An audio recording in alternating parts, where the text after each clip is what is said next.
क्रीडा विभागातर्फे प्रोजेक्ट महादेवाच्या राज्यस्तरीय स्काउटिंगचा अंतिम फेरीचा उद्घाटन कार्यक्रम मुंबईमध्ये पार पडला।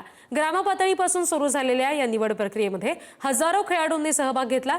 या सर्व तपासण्या आणि निवडूंमधून 120 प्रतिभावान खेळाडू राज्यस्तरीय अंतिम चाचणीपर्यंत पोहोचले। प्रोजेक्ट महादेवा अंतर्गत महाराष्ट्रातील सर्वोत्तम 30 मुलं आणि 30 मुली अशा एकूण 60 फुटबॉल खेळाडूंची अंतिम निवड केली जाणार आहे। या तरुण खेळाडूंना 13 डिसेंबर रोजी जगप्रसिद्ध फुटबॉलपटू लिओनेल मेसी यांच्या मुंबईतील फुटबॉल कार्यशाळेमध्ये सहभागी होण्याची संधी मिळणार आहे। याशिवाय अंतिम निवड झालेल्या 60 खेळाडूंना महाराष्ट्र सरकारतर्फे 5 वर्षांची विशेष शिष्यवृत्ती दिली जाईल।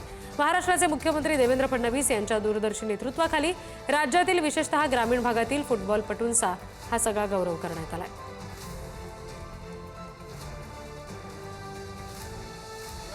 आपला राज्य आहे की गडचिरोली पासून तर मुंबईपर्यंत या सगळ्या जिल्ह्यांमध्ये अनेक मुलं आहेत जे फुटबॉलमध्ये खूप चांगलं प्रावीण्य कमवलेलं आहे, परंतु त्यांना आंतरराष्ट्रीय स्तराच्या फुटबॉल खेळण्याची व प्रशिक्षणाची संधी मिळत नाही।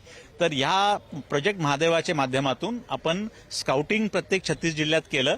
त्याच्यातून 60 जे मुलं आणि मुली 13 वर्षाचे कमी वयाचे त्यांची निवड करून त्यांना आता प्रशिक्षणही मिळतोय आणि सर्वात महत्त्वाचं 14 एप्रिलला त्यांना लिओनेल मेसी जे जगातले सर्वात प्रसिद्ध फुटबॉल प्लेयर आहेत त्यांच्यासोबत एक क्लिनिक मिळेल आणि त्याच्यानंतर सुद्धा त्यांना स्कॉलरशिप देऊन त्यांचे फुटबॉलमध्ये अजून सुधार करण्याची त्यांना अपॉर्च्युनिटी देण्याचा प्रयत्न आहे।